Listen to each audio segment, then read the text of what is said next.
കേരളം ഇന്നലെ വിധിയെഴുതി. 3 മുന്നണികൾക്കും ഇനി 6 ആഴ്ചത്തെ കാത്തിരിപ്പ്. വേനൽ ചൂടിൽ രേഖപ്പെടുത്തിയ വോട്ടുകൾ ഇനി ഇടവപ്പാതിയിൽ വിജയമാരിയായി പെയ്തിറങ്ങുമെന്നാണ് പ്രമുഖ സ്ഥാനാർത്ഥികളുടെ പ്രതീക്ഷ. ഇത്തവണ ലോക്സഭയിലേക്ക് സംസ്ഥാനത്ത് നിന്നും എംപിമാർ ഉണ്ടാകുമെന്ന ആത്മവിശ്വാസത്തിലാണ് NDA ക്യാമ്പും.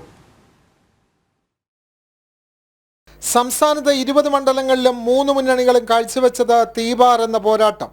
അവസാന മണിക്കൂറിലും വാനോളം ഉയർന്ന പ്രചരണം. അങ്ങനെ വോട്ടർമാർ ചൂടാറാതെ രാവിലെ മുതൽ നിരനിരയായി നിന്ന് വോട്ടുകൾ ചെയ്തു. പലയിടങ്ങളിലും സമയം അതിക്രമിച്ചും വോട്ട് ചെയ്യാൻ നീണ്ട നിര കാണപ്പെട്ടു. അവസാനം പോളിംഗ് മെഷീനുകൾ സീൽ ചെയ്യാനും കനത്ത ജാഗ്രത. പഴുതടച്ചുള്ള നിരീക്ഷണമാണ് പോളിംഗ് ഓഫീസർമാർ എല്ലാ നടപടികൾക്കും കൈക്കൊണ്ടത്. 3 മുന്നണികളും വലിയ അവകാശവാദം ഉന്നയിക്കുന്നുവെങ്കിലും സംസ്ഥാനത്തെ ഭരണവിരുദ്ധ വികാരം നന്നായി പ്രതിഫലിക്കുമെന്ന് LDF തിരിച്ചറിഞ്ഞു കഴിഞ്ഞു. കേന്ദ്രഭരണത്തിന്റെ മികവിൽ ഒന്നിലേറെ സീറ്റുകൾ നേടുമെന്ന വമ്പൻ പ്രതീക്ഷയിലാണ് NDA ക്യാമ്പ്.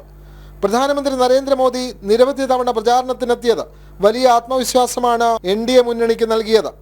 കേന്ദ്ര ആഭ്യന്തരമന്ത്രി അമിത്ഷാ, BJP ദേശീയ അധ്യക്ഷൻ JP നദ്ദ എന്നിവരും വിവിധ മണ്ഡലങ്ങളിൽ വന്നത് ആവേശം ഇരട്ടിയാക്കി.